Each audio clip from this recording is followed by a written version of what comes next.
All right. Good to go. Okay. Welcome to Senate Education on Tuesday, January 31st. Just a quick overview. We're going to start with Ledge Council to understand the ins and outs, a little bit of more career technical education. We then had a request from Sharon Ellingwood from the Northeast Kingdom School District around US pre-K choice. Hearing from our Association of Independent Colleges today, Susan Steitley, and we've asked the new president of Norwich University and the new president of Champlain College to join us. They'll be here in person. Then we're going to move into understanding Act 173. Thomas Chittenden is going to talk a little bit about his bill. Then we're going to move into proficiency-based learning, and then wrap it up with universal school meals before Chair's Committee starts at about 4:30. So with that, welcome everybody. Beth, thanks for joining us. Hello, can you all hear me? How are you feeling? I'm here.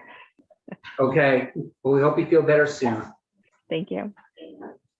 And anytime you cannot be here, hey, your health is a bigger priority. Understood, I appreciate that. So, career technical education, we've been taking some testimony, we've been understanding how it works and how there might not be access beyond 11th and 12th grade. I'm trying to understand if we do if we do a miscellaneous education bill, what kinds of things might need to go into that bill.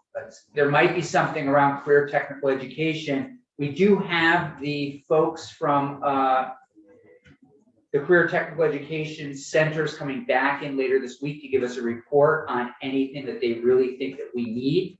But I thought you could just tell us a little bit about what's in legislation now, and for us to just ask some general questions. Sure. For the record, Beth St. James, Office of Legislative Counsel. I came here today prepared to talk about specifically one statute in the Career and Technical Education chapter, which is Chapter 37 in Title 16 in your Green Book. And that is the 1541A, the responsibility of local boards and sending districts. So really the only place in this chapter where grades 11 and 12 are specifically mentioned is here. And it says the school board of a sending district that offers public education in grades 11 or 12, because remember there are districts that are organized only to provide elementary school. So if the school district provides grades 11 or 12, then it has to provide students enrolled in grades 11 and 12 with a genuine opportunity to participate fully and to benefit from career and technical education. And I was just told by Hayden that the statute is in our folders. Thank you. Great. Nice job, Hayden. This language the statute was added in 1987. Let's see. Actually, I might go back a little further. And I'll just verify that here. Yep, it was added in 1987. And there have been changes to the statute. There are other things in the statute, but my understanding was the committee was interested in understanding more about why it was just grades 11 and 12 that was specifically called out on school district's responsibility to provide meaningful opportunity. There has been no amendment to that language since it was enacted.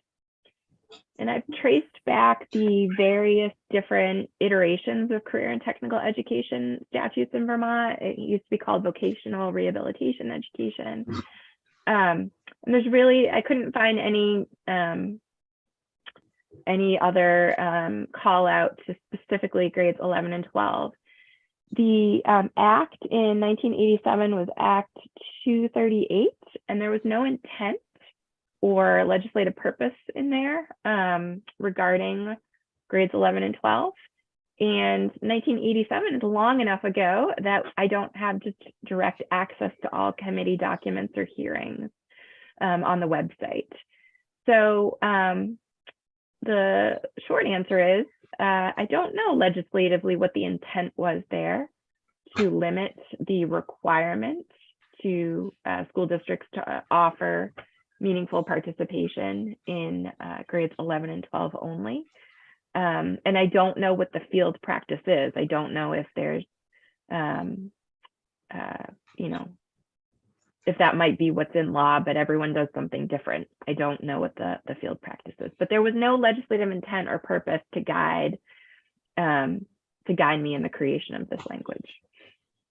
I think we heard, maybe it was on Friday or Thursday, that yes, there has been a little bit periodically, you'll get a 10th grader, you'll get a 9th grader, but it doesn't seem that open. Senator Brewer?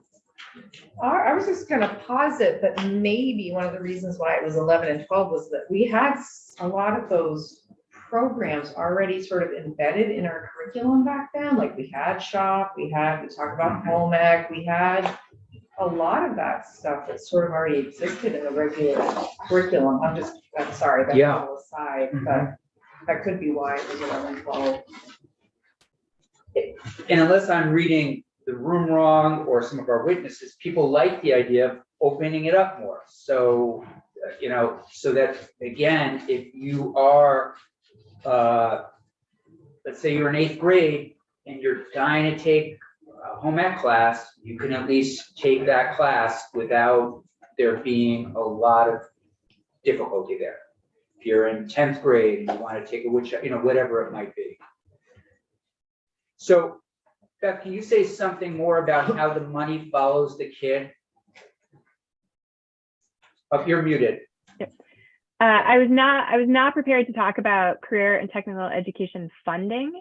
There's a specific subchapter within the career technical education chapter about tuition. Okay. And I believe, let me just look at this really quickly. So the Career and Tech Centers established tuition, and their State Board of Education rules regarding the what that tuition looks like. Let's see. It's section, if you have a green book in front of you, which I don't think you do, it's section 1552. Let's see.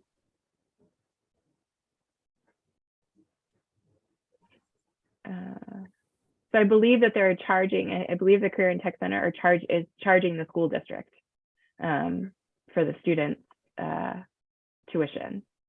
And that's going to look different depending on what kind of attendance the student, are they full-time in the Career and Technical Center? Are they taking 1 or 2 courses? There are State Board of Education rules on career and tech tuition and finance. Any questions? Yes. Yeah, just curious from your reading about that.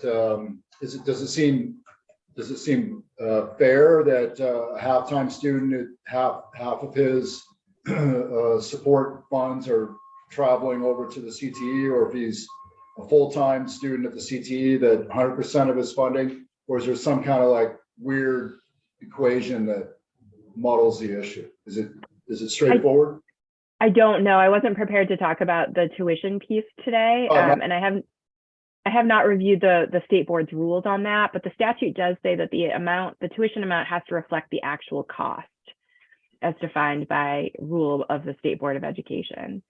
Okay, I mentioned that only because a couple of witnesses have alluded to something, but not really put their finger on what the problem is or what their perception of the problem is. Thank you.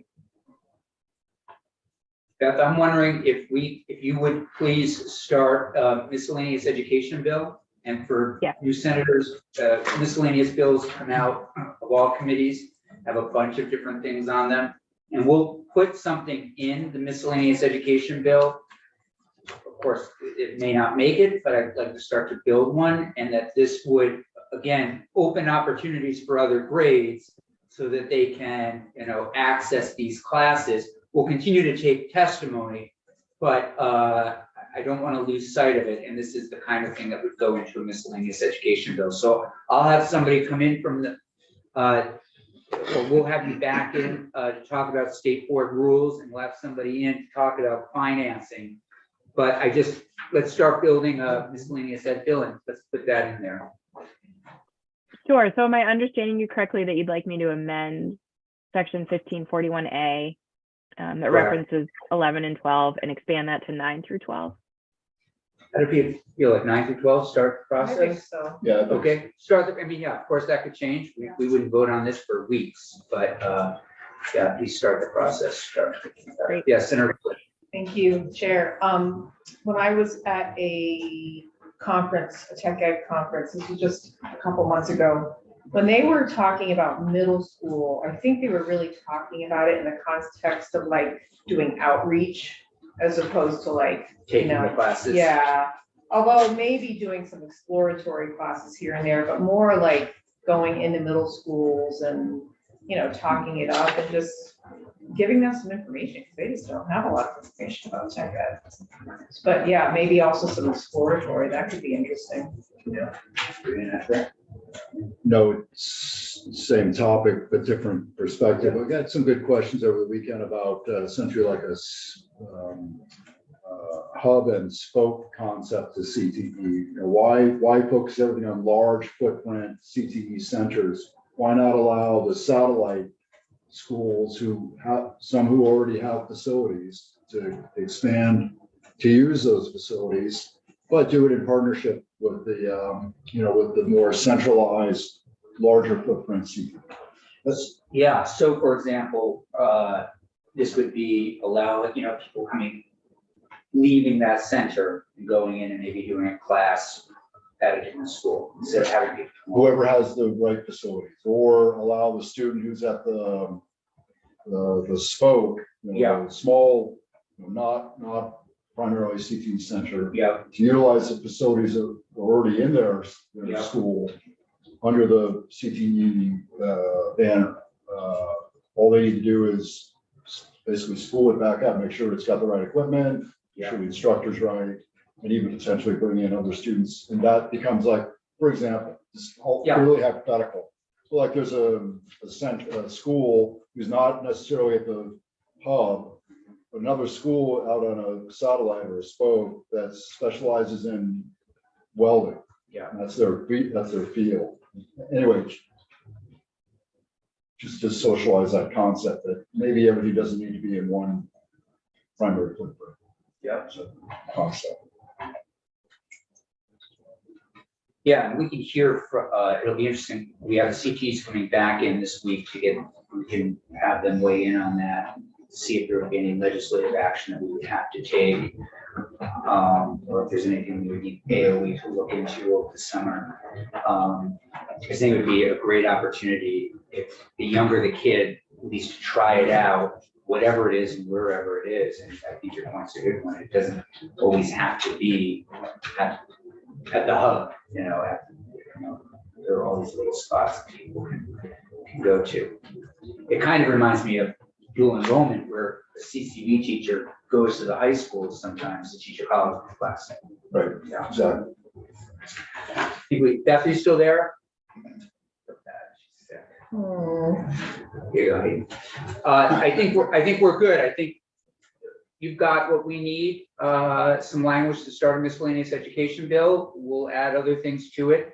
You may have heard Senator Weeks asking the question of, and if you wouldn't sort of mind just adding this as a note, is there some kind of study or anything we would need to do to make sure that some of those spokes out there, and correct me if I'm wrong, are sort of, if they're adequately staffed up, or if they have the facilities, there's nothing that would prevent them basically from offering a CTE class, right? I mean, it's like in my local CTE, it is a big footprint. It's a great spot. You can go there for all sorts of things. As I understand it, why couldn't they do something up in Arlington that doesn't have all the fancy equipment, but they could put in a center for welding, right? Right. They could do something like that. Center of excellence for a focus area. Yeah, sugaring, Sure.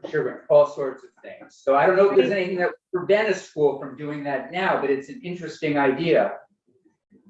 I know there's the concept of a satellite program in the State Board of Education rules. What that specifically entails, I can look into. Okay. And there's also a study coming out, I believe March 1st, regarding career and technical education. And I will send an email to the committee members with a little bit more information about the tuition process, Great. the satellite concept, Yeah. and satellite. information about the report that's coming out in March. Okay. I didn't draft that legislation last session, so I'm not as familiar with it off the top of my head, but I know that there's something coming that requires further work on career and technical education in Vermont as a big topic. Great. So some of those questions may be already being looked into. So when we have Beth in next week, we can also talk about that report that's coming and what we could expect in it. Okay. Senator Brewer. I'm gonna play devil's advocate here for a second. I hear what you're saying, and I think that's something that the regional advisory board has talked about. I guess where I get a little bit worried is that if schools that are well-funded in wealthier communities have the money to provide programs, I'm just seeing that there's a potential risk that our tech centers will get kind of diluted or will lose students. And then you end up having, let's say that these tech centers end up, so poorly, so poorly attended that they, can't thrive. And then what happens is these schools that don't have the resources end up losing out because they can't provide the resources themselves. And yet they can't send their kids to a tech center that isn't thriving, or, you know what I'm saying? I can just see, I worry about that scenario a little bit. Senator Weeks, your rebuttal. Well, in our environment, we're turning youth away. Right. In your environment, Yeah. turning you. Yeah, Yes. we're turning youth away. There's Yeah. not enough seats. There's Yeah. 100, it's a testimony. Right. We had 100 seats, 100 students turned away. That's amazing. And so, anyway, we're not going to build a bigger footprint anytime soon, but there are some facilities out there. It's just a concept. Yeah, no, in your case, that's a great idea. Yeah. Okay. Buddy. Great. So Beth, we'll have you back in next week to talk a little bit more about this. Help us understand what's in that study. Is there anything else we need to put in that study and pull apart a little bit of this whole thing with regard to what Senator Weeks is talking about? Great, thank you. Yeah, thank you. Feel better. Are we ready? Thanks. Oh, Okay. I'll see you in a few. I'll be back. Okay. Okay, that's right.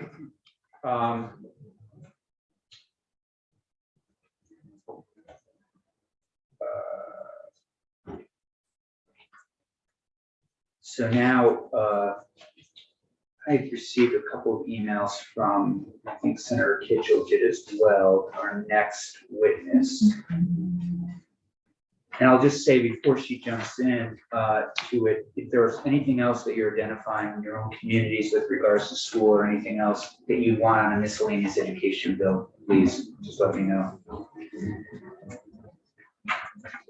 That's exciting. Miscellaneous education. bill? I mean, the possibilities. Yeah, I stacked those historically, but yeah.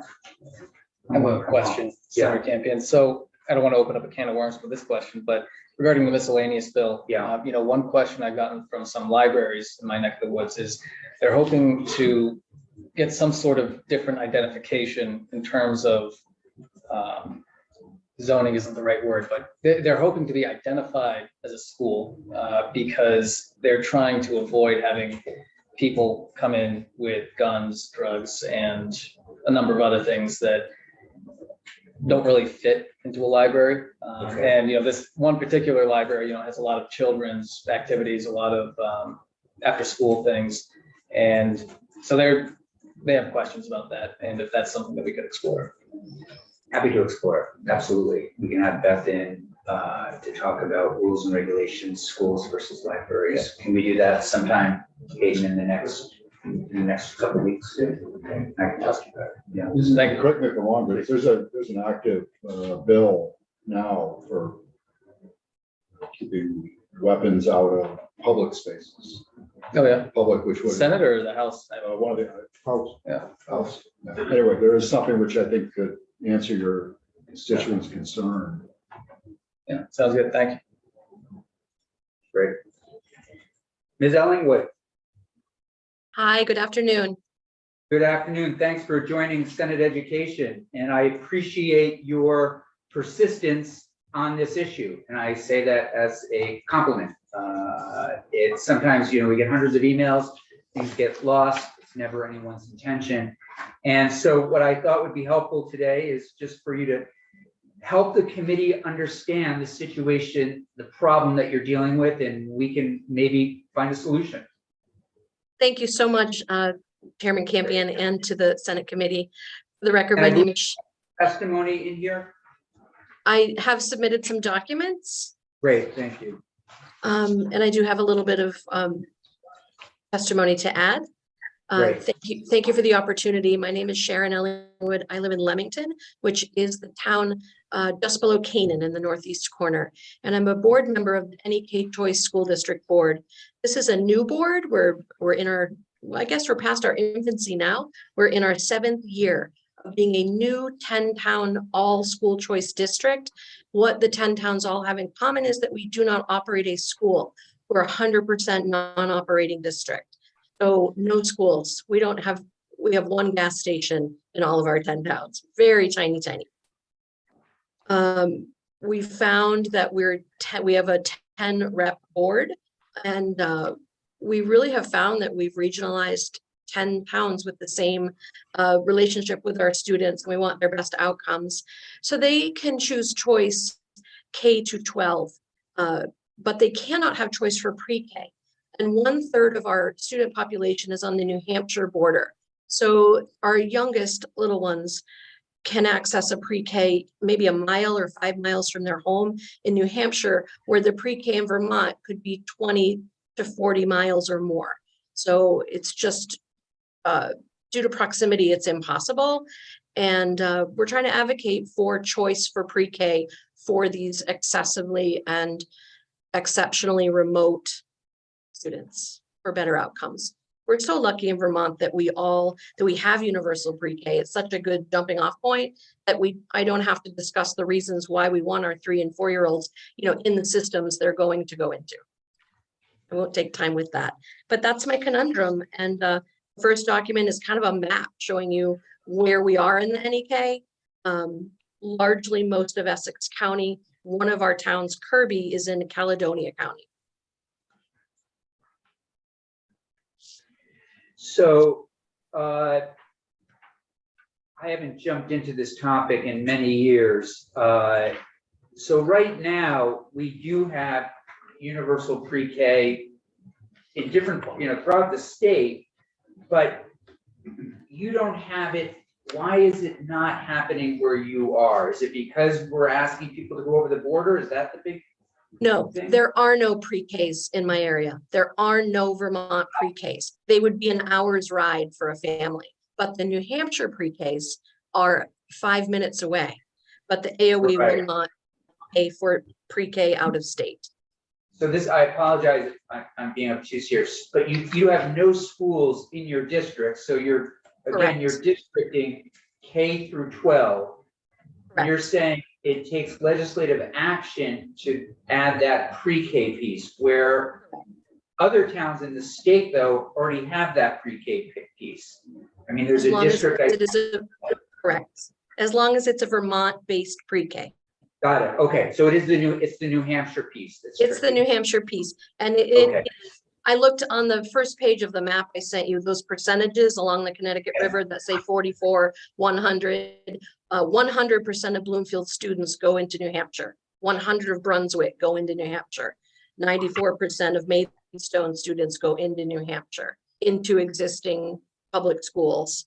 And they have a pre-K, and those children cannot get in to that pre-K unless the parents pay, which is not an option. This area of the state is the highest level of poverty. 51 to 100% of our children under 5 live in poverty. Any questions for Ms. Ellenwood at this point? Yes, please, Senator Pruitt. Thank you, Chair. Is the number under this town, is that the number of students? The So it number says under a- the town is the population of residents. So for instance, the one at the top, Leamington, where it says 44%, 87 is our town population. There are 87 people in my town. There are about 62 people on our checklist. So when we talk about 44%, what are we talking in terms of numbers of students? This year, we have 16 students, 1-6 in Leamington. So 44% of those kids go into New Hampshire. If you look just above Leamington, there's Canaan. Canaan has the only high school in Essex County. So Leamington's number is a little lower because Canaan sends a bus, but it is a 20-minute to 30-minute one-way ride from Leamington to Canaan on that bus. So the towns below Leamington can't get into Canaan's pre-K. It would be a 40-minute one-way ride from many parts of Bloomfield to Canaan. So that's why in Bloomfield, 100% cross the river into Stratford or Colebrook or Groveton. Yes, and So- we, A lot maybe of it's numbers. interesting- It's a lot of numbers. Well, just to kind of synthesize it down, what's the total number of students impacted by your recommendation? You know, is it, I averaged it over 10 years, looking at our K-8 population right now, and it's an average of 6.6 students per year. We have 66 kids in K-8, which is roughly a third of our student district population, so 6 per year. okay, so that's the data on the second page of the handout. Yes, yep, I use the data on the second page. And the student population in our district, it's so wide and so large, it changes every day sometimes. Kids are moving, kids move into town. So this is, I'm not gonna say these are rough numbers, but they're the numbers I had at the time I did the math. So about 6 per year, and it's pretty consistent, 6, 7, 6, 6, 8. It's pretty consistent. And a third of our students in the entire district are on the eastern side. 2/3 of the students are on the western side. That's what I call Granby, Victory, East Haven, and Kirby. Kirby has the majority of our students in total. And I'd be happy to break that down. we have another question. please. Yes, So, certainly. same guy, sorry. So again, for the slow student in the room, on the second page, your numbers, are you focusing on pre-K or are you focusing on all the students who have to travel an excessive amount of distance to attend a regional school? 'Cause you got- Fortunately, there are schools close by. They just happen to be in New Hampshire.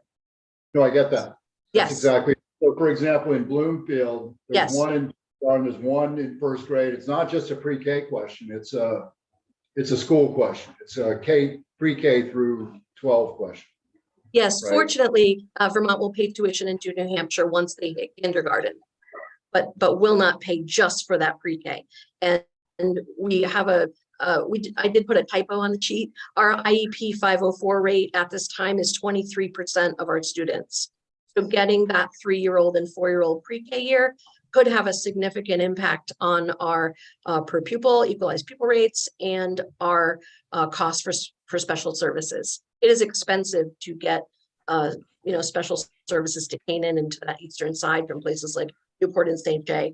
And I did want to make the point that our equalized pupil cost this year, I just found it on our warrant, is over $23,000 per pupil. Last year was 20. This is for a non-operating with no schools. These are, a lot of this is special education to meet the needs of our students. I'm a very vocal advocate for getting these small population of kids into their school systems as soon as we can, which is why I'm here. Hey, just curious if I could ask, from the perspective of New Hampshire, I'm sure they may have some of the same problems where they're trying, the closest school is on the Vermont side of the river as opposed to the New Hampshire side of the river, or New York State, vice versa. Right. Is there potentially any, have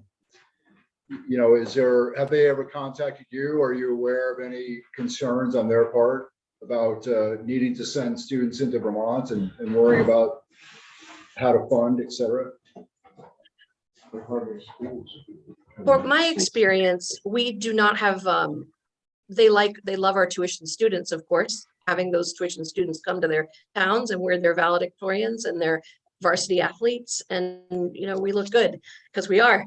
Up in Canaan, there is discussion about regionalization. There have been discussions about regionalization of students, like the Rivendell and Dresden interstate districts.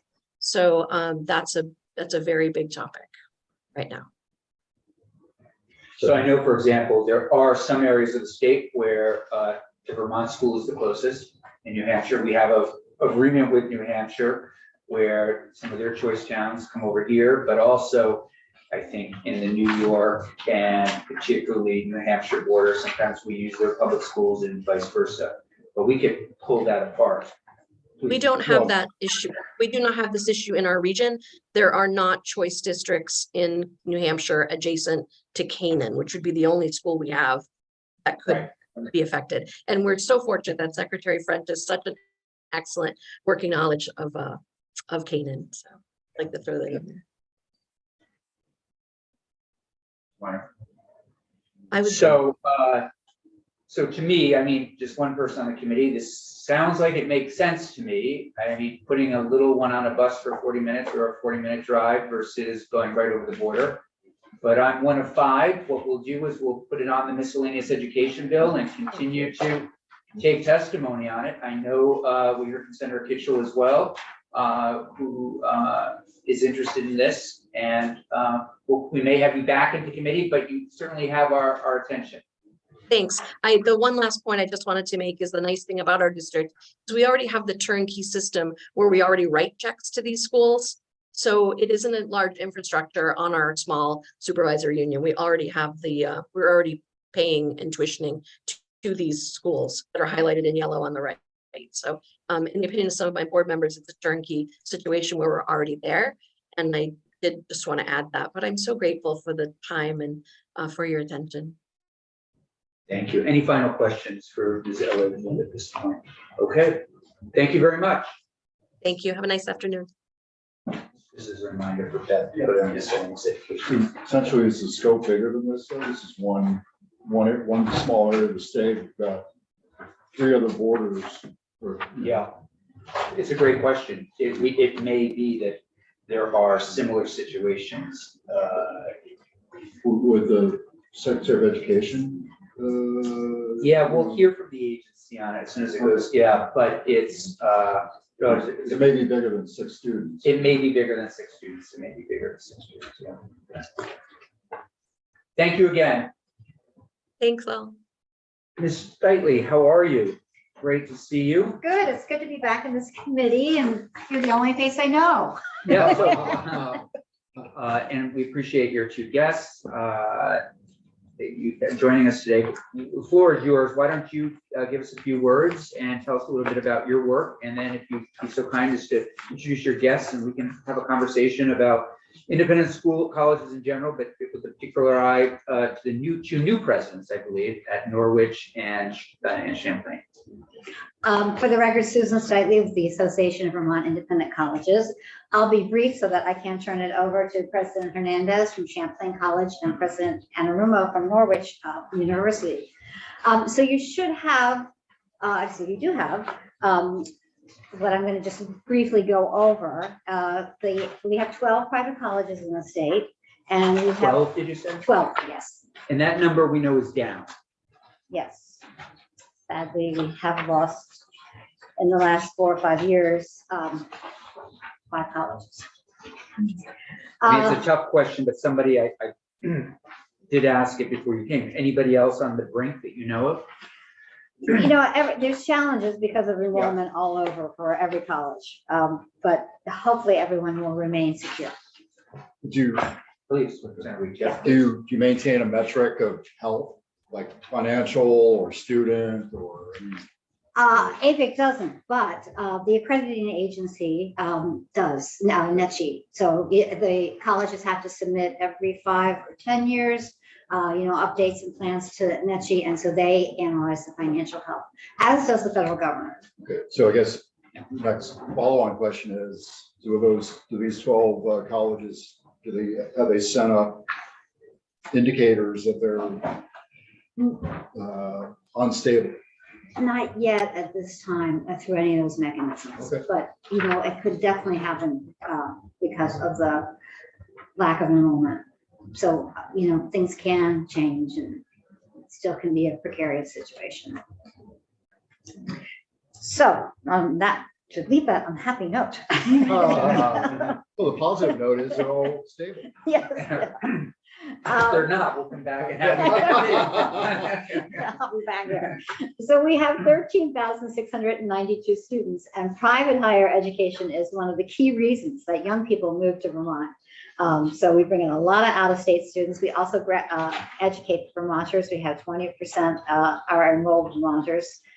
Our alumni like to stay, the students like to stay here, and we have close to 30,000 alumni living in Vermont who boost the workforce.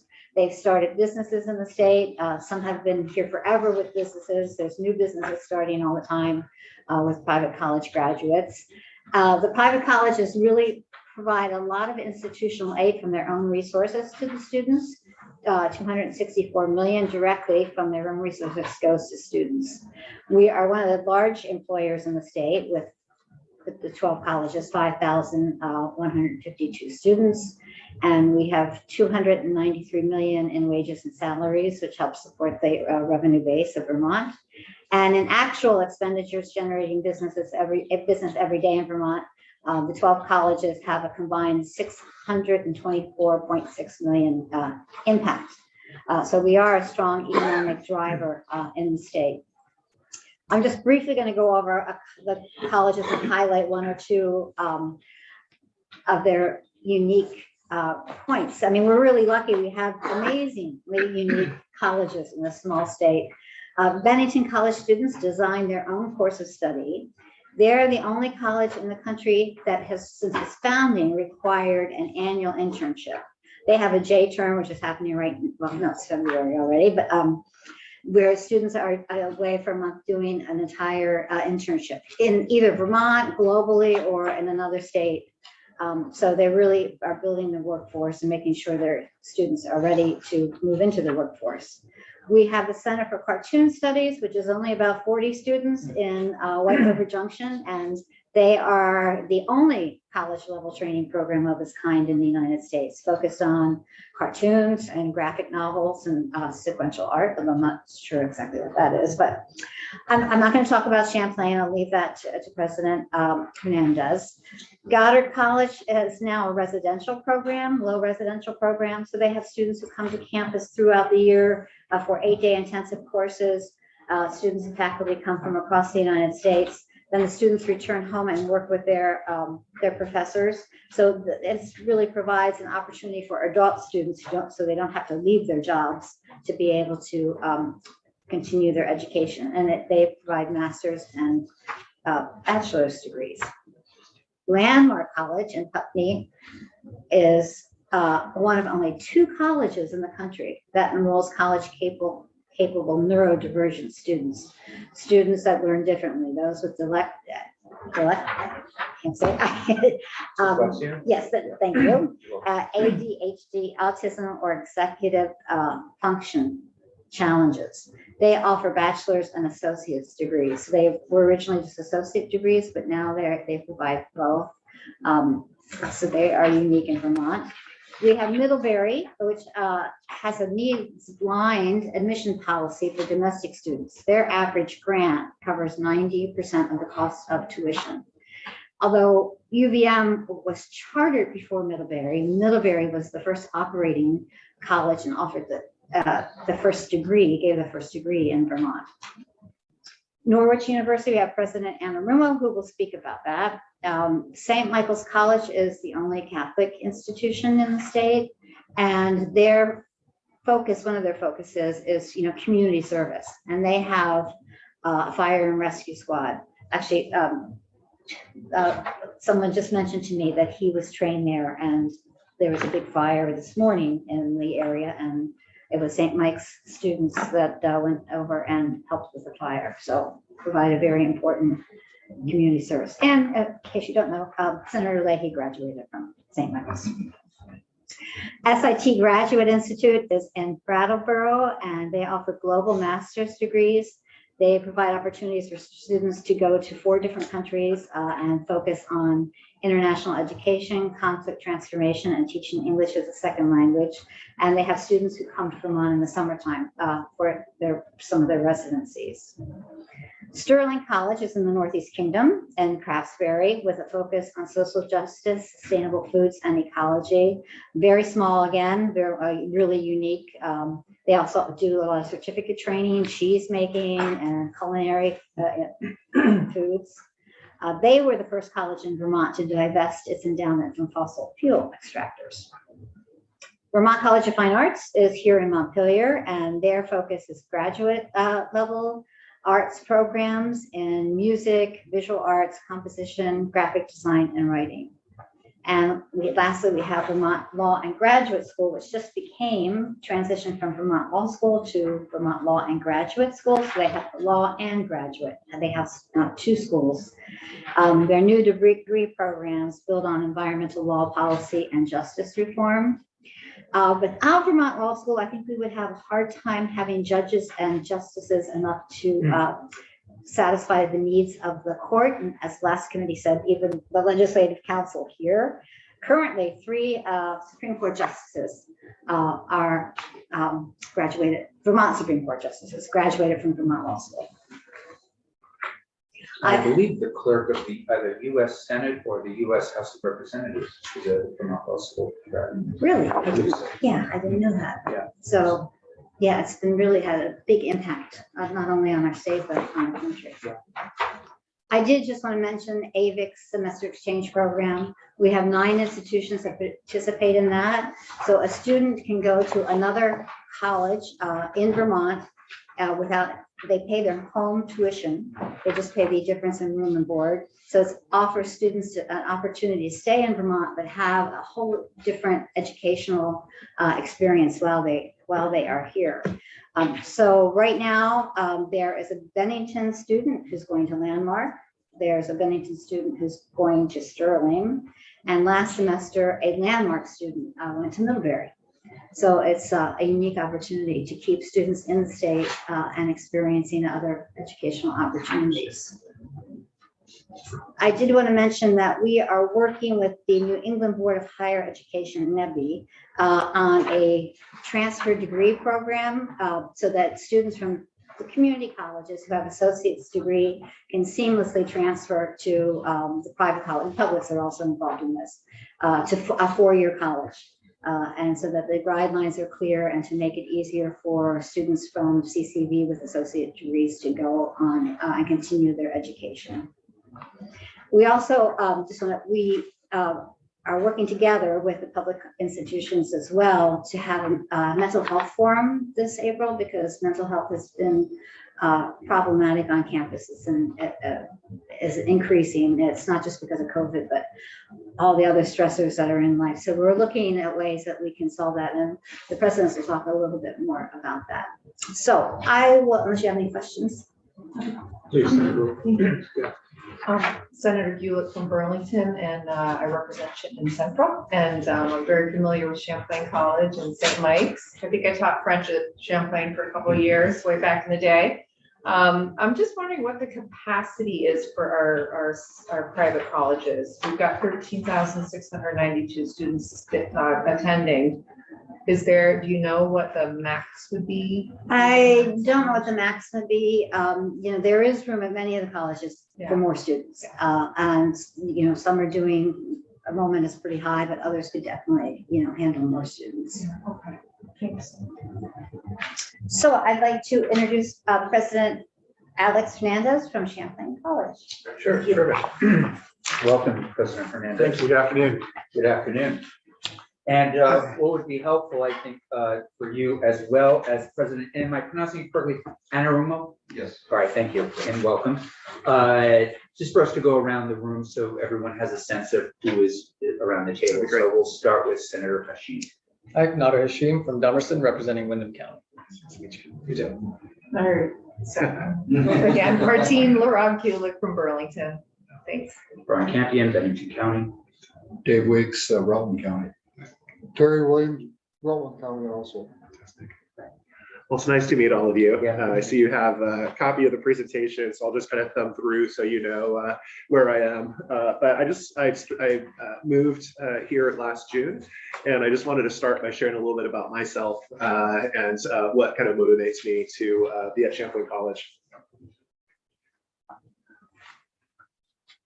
Oh, there we go. So this is my father.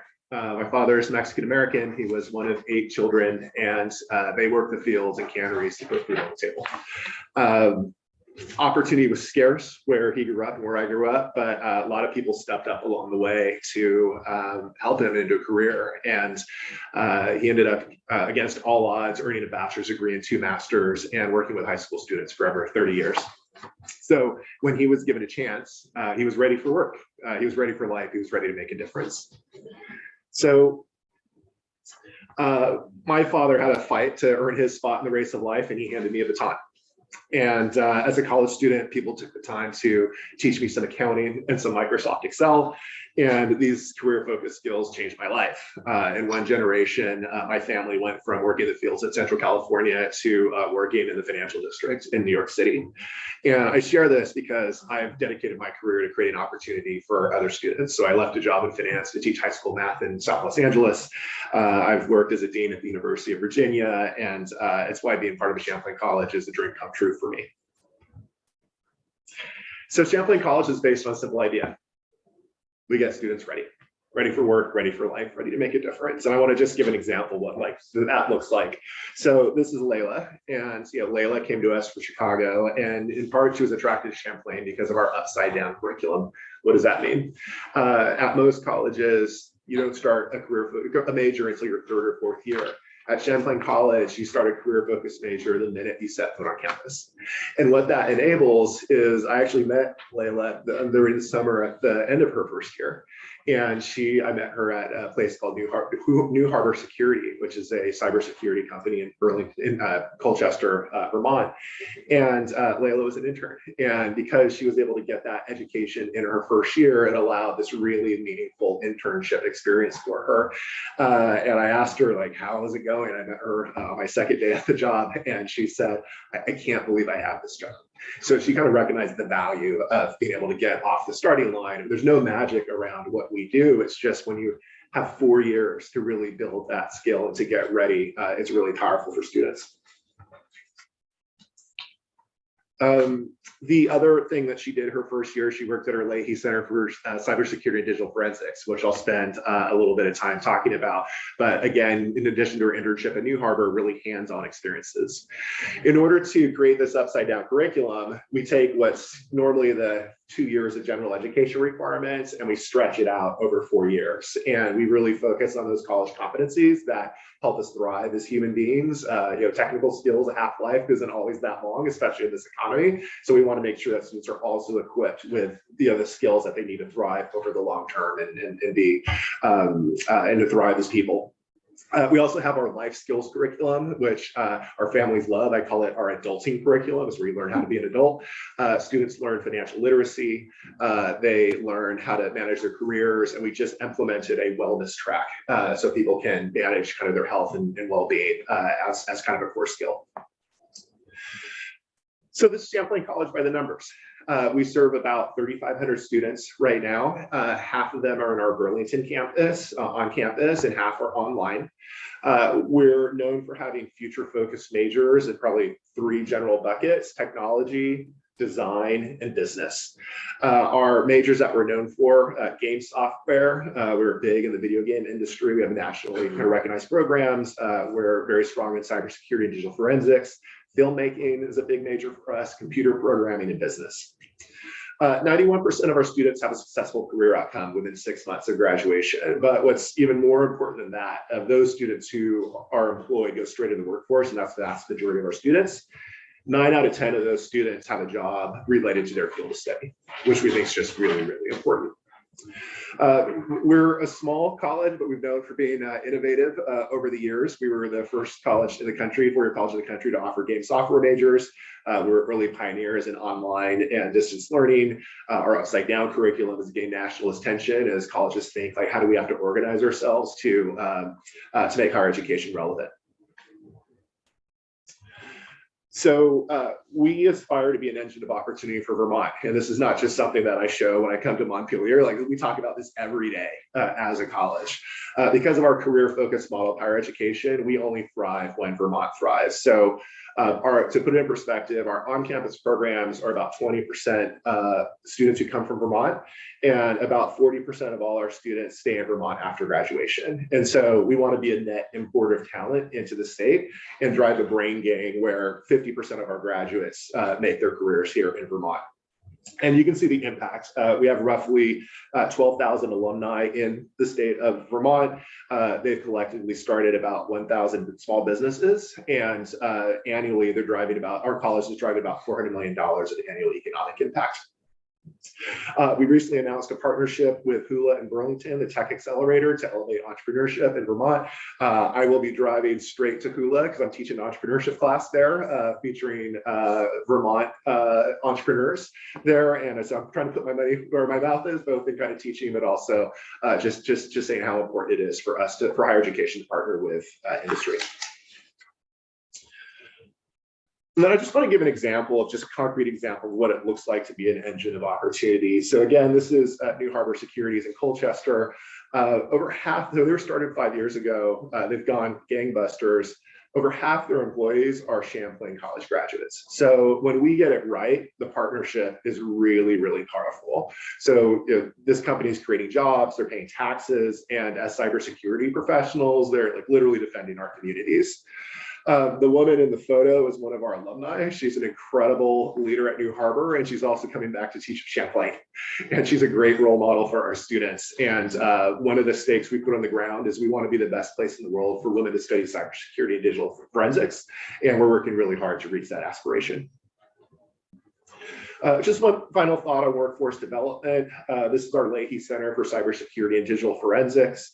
At any given time, they employ 100 Champlain students to defend the networks of local businesses and nonprofits. So if you're a small business and you're worried about cybersecurity, you can't afford a big firm, the Leahy Center can come and defend your networks. It's actually pretty funny because you have these like enterprise class tools that they're using to defend all kinds of small businesses. And I think it's one of the most powerful workforce development programs like in the country. I'm not just saying that because I'm president of Champlain. Like, it's a legitimately cool thing. People are blown away when they come see it.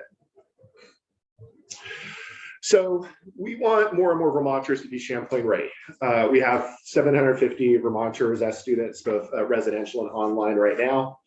The majority of our scholarship funds right now go to Vermont students. And so some of the programs we have are first generation Vermonters, so students who be first in their family go to college, new Americans, and then our single parents program. Our single parents program is over 30 years, or I think it was just 30 years old this year. It was one of the first in the country around that. And it's a really special program. All the programs are special programs that have been really blown away at how thoughtful the college has been around setting up programs for different populations. I want to talk a little bit about mental health and wellness, really critical for students across the country, not just Champlain, especially as we come out of the pandemic. Last year, 58% of our students are Champlain students connected to health and or counseling services. So over half our students. We launched an innovative new program this year that we're really proud of called Champ 101. And the idea is for any first year student or transfer student, we're going to give you a 10-week program to help transition you and make you successful in college. So students learn how to navigate the college systems, access resources, and skills to kind of care for their personal health and well-being. As part of this, we actually instituted a universal mental health and substance misuse screening to help connect our students with resources. So 100% of our students get this mental health and substance abuse screen when they come into our college. The only final thing I'd add is I mentioned our life skills adulting curriculum, and we're implementing a wellness track in that curriculum right now. I was asked at some point to talk about secondary schools. We are known for a teacher apprenticeship program, which is kind of an alternate path into teaching. It's an 8-week program where students can come in and get the student teaching and other experiences they need to transition into teaching. And at any given time, we have partnerships with between 15 to 25 different schools. So in closing, in the next 10 years, we're going what we call full steam ahead. So STEAM, science, technology, engineering, arts, and math. We're going to be adding degrees in the health and biolife sciences. We think that going into this, that'll be the first foray into the sciences for Champlain College. And we see that as important reflection of some of the things going on in the Vermont economy right now. We're expanding in other STEAM fields like product design, as well as data. And then we're going to double down in areas of distinction for us, like cybersecurity.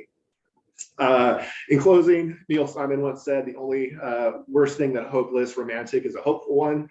I am a hopeful romantic. We aspire to be an engine of opportunity for Vermont by helping more and more students be Champlain ready. And I can't wait to partner with you to build a better future for our students and for the state. So thank you for having me. The cybersecurity stuff sounds really incredibly interesting and important. Who are your competitors in that field? Honestly, there's a lot of schools doing cybersecurity, including our friends at Norwich, and like it's not competition. And the need is so huge. And I'm not just saying that to point out, the need is so huge. We're barely scratching the surface of what industry. I mean, it's the cybersecurity is. The surface area is massive, and collectively we can't produce enough graduates. So, and then I'll open it up for questions. But Mr. President Hernandez, one thing I'm thinking about is, you may or may know this, or Susan, does Department of Tourism here in Vermont ever do any marketing for our colleges? In other words, is there something that appears somewhere that says, come to Vermont for higher ed because, and you could do cybersecurity, you could do liberal arts, you could do, is that out there? So I'd have to defer to Susan or answer that question. What I will say, it would be helpful. Yeah. So what I will say is, out of 600,000 people in Vermont, we have 40,000 college students. So it's a really, really important population. When we ask our students why they're coming to Champlain, it's 3 reasons. And they're not mutually exclusive. One is our upside down curriculum. One is because of a program that they've heard of, usually game or cyber. 3 is because they want to be in Vermont. Vermont is just a huge, huge draw. And so there is compelling rationale to help promote that. Susan, is there a campaign in any way that says come to Vermont for higher education? I have worked in the past with tourism and marketing, and it's been really hard for them to understand that we are drivers of the economy. I did get them a couple of years ago to do a rotator on their page of the colleges. Okay. And we are on their website, but it's really deeply hidden. I've tried to find it recently. So they really focus on hospitality, and they also did include us in one of their publications. So we have had some successes, but I feel like it's hard to get them to focus on us. So any suggestions or help in that area, we'd like to continue working with them. Well, if we could be known as the education state for everybody would be incredible. But your point's well taken, 40,000 of 600,000. And then we want to make sure these are also economic drivers in all of our communities. And as you probably heard our conversation before, if one were to leave, without a doubt, it's a loss to the educational landscape of the United States, but also have a real impact on the local communities. So, there's something we can do to be helpful. Questions for President Hernandez? Good. I think we're good. Thank you. Thank you very really much. Appreciate it. Thank you very much. And maybe we'll get up to see you at some point. I would love that. Anytime, please, we'd love to show you around. Touch if there are things that we can do to be helpful. Thank you. No, it means a lot. Your work. One of the things I discovered the last year is there's just incredible generosity and cooperation here, and I just really appreciate it. So we're glad you're here in Vermont. Thank you. President Anarumo, great to see you. Welcome. You're relatively new to the job as well? Well, I got here in May of 20 to start the job, but the best time to possibly start as university president. Okay, right. So I'm in my third year, but we're calling this real year one. Right. It's finally a coach. Post-COVID. Yes. Yeah, yeah, And COVID, as you can imagine, was quite sporting. yeah. So just quick about myself. So I guess I'm a Flatlander. I grew up in New Jersey before I graduated. There are mountains in New Jersey. There are. Thank you. Thank Thank you, sir. I appreciate that clarity. Once you arrive, you're a Vermonter, so. Okay, yeah. thank you. Well, my family's fully integrated. Great. Joined the Army as an enlisted person when I was 16 before I finished high school. Got into the Army, went to college in a GI Bill, got my master's, PhD, and a postdoc as an officer of the Air Force. I'm very, very fortunate. I was at the Air Force Academy before here. I was a full tenure professor. I was the director of the Center for Leadership and Character Development out there. And I followed my son there, which is a longer, funnier story that I won't take your time with. But I've had a very wonderful life, and it's been tied to higher education and the military, and Norwich University is the best of both. So I'm very, very fortunate. And I was a tanker in the Army. I believe there's 2 tankers in Norwich, sir. Yes. So Norwich University is a very special institution. I'm extremely proud of it, and I think Vermont is proud of it as well. But this highlights something Alex said. We're very careful within the AVIC community of Vermont that we don't compete against one another. Yeah. We're a small state, very diverse institutions. I mean, a state our size, and have Middlebury and Norwich and everything in between is really stunning. And I have a very close personal relationship with President Patton out there and every other president in APIC. So we're very thoughtful about, we don't draw away from each other, we build collaboratively. Their wonderful Leahy Cyber Center, we have a Leahy School of Advanced Computing in Norwich. And we fill different needs, and we're very cautious and thoughtful that we do it in full collaboration. Our main campus is in Northfield. We actually have alternate instructional sites in Berlin, Germany, in Denver, Colorado. We have a new one opening in Ireland, and we have new city labs, we call them, opening soon in Boston and Washington, D.C., where we make sure the Norwich brand is very present. We're a fairly small school, but we're over present in every area of service and government. It's really extraordinary. And that's just not just national, but also international. The president of Panama is a Norwich University graduate, and the general officer corps of most militaries in Southeast Asia and some in other parts of the world are also Norwich University graduates from the 80s and 90s. We're trying to reestablish those pipelines now, and we're opening new pipelines with Qatar, UAE, and Saudi Arabia, because they have profound needs to professionalize their military officers, and we want to be the vehicle they can do to get there. So there are 10 other schools like Norwich. It's very important to keep this in mind, right? There's 5 federal service academies: Army, Navy, Air Force, Merchant Marine, and Coast Guard. And then there's 5 other senior military colleges: Citadel, VMI, Texas A&M, Virginia Tech, and the University of North Georgia. So there are federal schools and all state schools. We're the only private of the 11. It's very important. We've been very passionate about maintaining our private status. It offers us tremendous agility, and that pays off in our programming, which I'll summarize. There is a organization called AMSCUS. It's the Association of Military Colleges and Universities in the United States. It's the most unwieldy acronym in history, but it's about 38 schools, and it's a pipeline schools. They have some underserved students in tough parts of the country, and the Norwich brand is very powerful for them to be successful. So we're actually pipelining now from Southern Los Angeles, for example. The students come to Northfield, they come to Norwich University, and they thrive. Our curriculum and our programming is very appealing, and it helps them get ready for life. And personal for me with them, much like Alex's personal story is very powerful for his leadership style. I needed the school like Norwich then. I just didn't know it was here. So we're trying to make sure we brand aggressively to make sure the world knows. And our founding is really a beautiful story. So a Vermonter named Alvin Partridge in 1819 was a superintendent at West Point, and he was actually incarcerated because he was trying to change the nature of the U.S. Military Academy. He wanted to be more representative of the national population that was growing as the United States was being expanding and becoming more relevant internationally. So he walked from West Point, New York, and he landed in Norwich, Vermont, his hometown. Norwich University started there. Dartmouth didn't like the competition, so it moved to Connecticut to be a sea power generating school, but Yale didn't like the competition. Northfield, Vermont offered Alvin Partridge the land, and Norwich University has been in Northfield ever since. That was in the mid 1800s. And the school is an internationally renowned and known and very famous institution. We're very proud of what we've done for the world. And a lot of the schools I mentioned are actually offshoots of Norwich University. A lot of folks don't realize the land-grant college system was conceived by Alvin Partridge at Norwich University. So most of these schools that you're familiar with are actually offshoots of Norwich. The more famous ones: Citadel, VMI, Clemson University, We're all, the Wesleyan University system, they all originated at Norwich University through our founder's vision. We're relevant in every facet of service, and a lot of folks think of us just as a military school.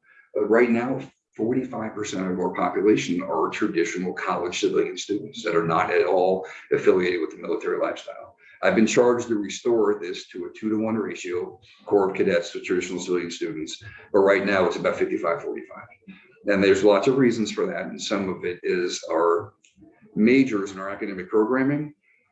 As we build out for relevant to the 21st century economy, we're talking about things like cyber, artificial intelligence, nursing, especially right now. These are areas that civilian students are very drawn to, not necessarily military, but we're going through our rebranding right now to be very clear that our Corps of Cadets, and only about 48% of them wind up going in the military. The rest go to regular industry, they go to non-uniform government service, et cetera. So we have to be very clear about who we are. Our marketing campaign is about to launch, and you'll be very proud of it because we are. We're going to be the National Leadership University. We build leaders. We build the leaders of today that are needed for tomorrow, and it's going to be right here in Vermont. You want to learn how to be a leader in any field you choose to pursue, you'll do it in Northfield, Vermont, at Norwich University. And by the way, back to the population. When we're in full session, we double the population of Northfield. That's how we affect the local population numbers, which is interesting if you want to talk about the politics of that. It gets it very exciting. So nursing and cyber, there are the areas that we're emerging through right now. If you saw the recent appropriation cycle, Norwich University got $42 million from the federal government. Included in that is a $16.4 million appropriation to build a new cyber fusion center. And if you know the terminology, it'll include a SCIF, which is the processing of classified material, which means our students can graduate with a pre-adjudicated secret clearance, which means they can enter government service more prepared for higher level employment and more earning potential. This National Leadership University, though, it does extend to our civilian lifestyle. So now we have a leadership center, 2 academies underneath it, one for global leadership for anything they care to do in the private sector, and one for government leadership and the military or non-military. We are one of our great initiatives. Many folks are not familiar with the fact that we are the birthplace of ROTC. The concept of the citizen soldier was birthed at Norwich University. So ROTC is what generates most of the talent in uniformed services. It was conceived in Vermont at Norwich University. So we're still the birthplace. Our next initiative is we want to be the birthplace of civilian ROTC. And you think about how transformational this could be. So if you want to get into non-uniform government service, because right now 86% of the population 18 to 22 are not qualified to serve for medical or psychological reasons, which is stunning. What's that percentage? 86%, if you can imagine. So if you're trying to attract talent to the uniformed services, it's 18 to 22, that's the same that university presidents are appealing to come to their universities. So similar challenges, similar problems. And this generation coming in, they have a high proclivity for service, but low for uniform service. So we have to leverage their desire to serve out of uniform, and we could be a factory to put out talent into all the non-uniform services. So this is a civilian ROTC model. I'm testifying at the US Capitol next week to pitch this idea and see if we can get some funding and energy behind it. Very interesting.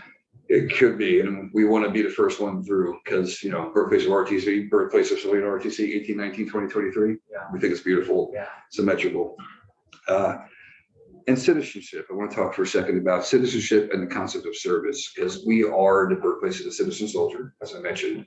Our students, both military and civilian lifestyles, 80% of them participate through our Center of Civic Engagement, Center for Civic Engagement, CCE.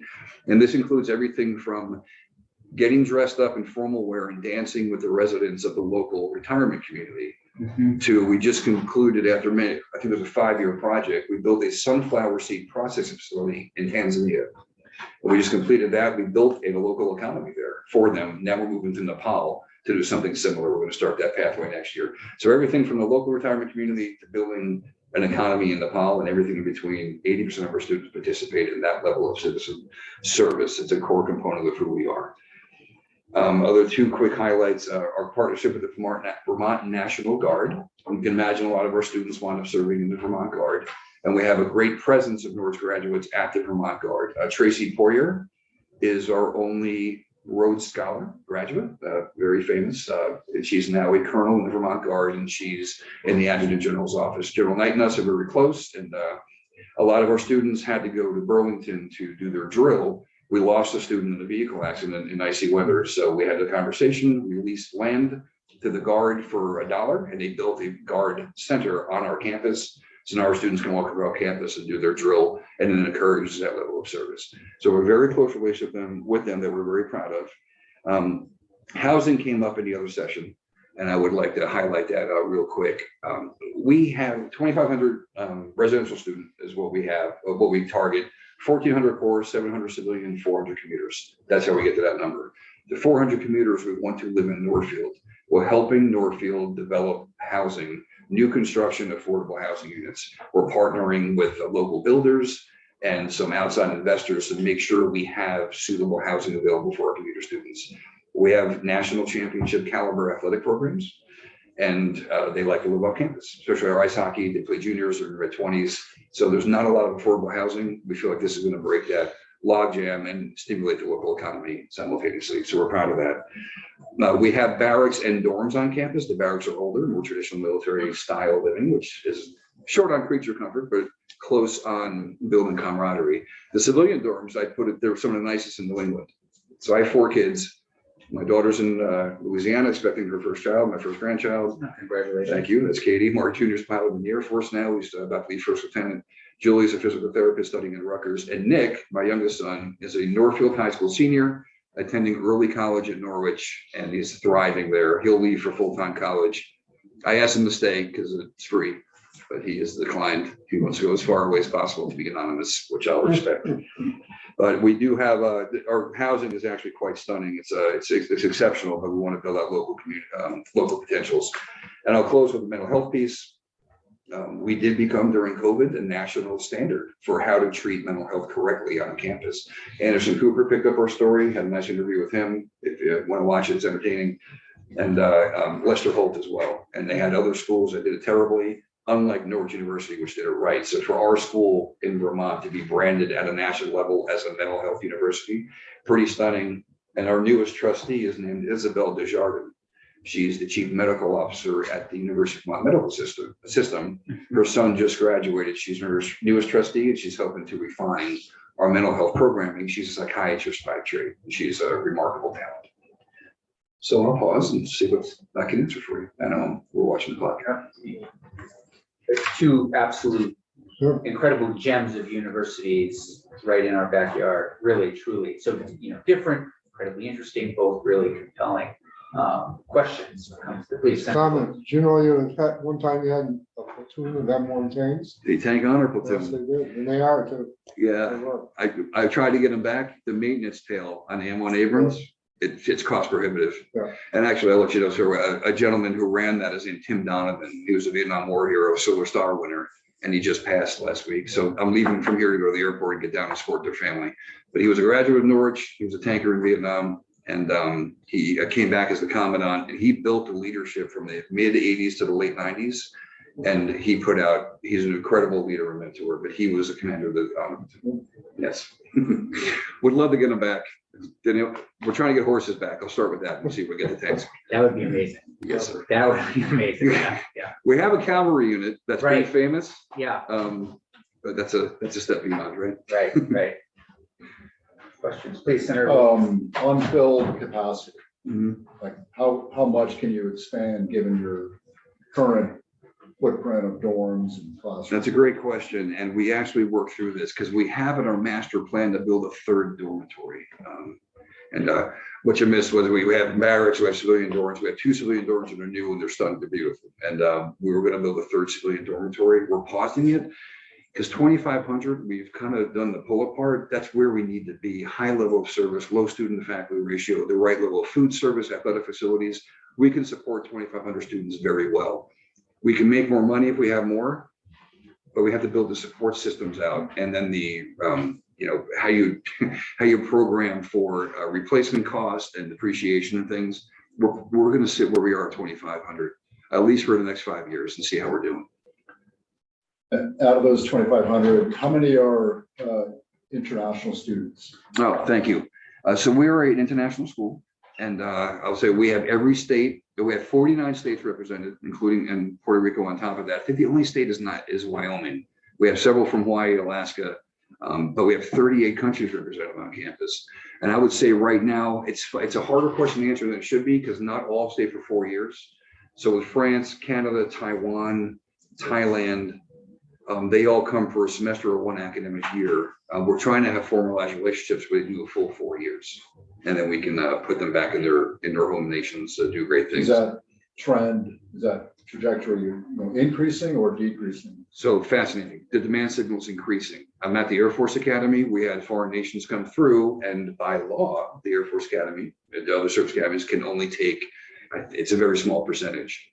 But I got picked for the Norwich presidency while I was still at the job, and I made the contacts to say, hey, Japan, Korea, and Taiwan, we'll take all of them because we're not limited because we're a private institution. So the demand signals increased, and we're going to start to fill that need. We're building out formal relationships now. Like I said, I was supposed to go to Qatar in February.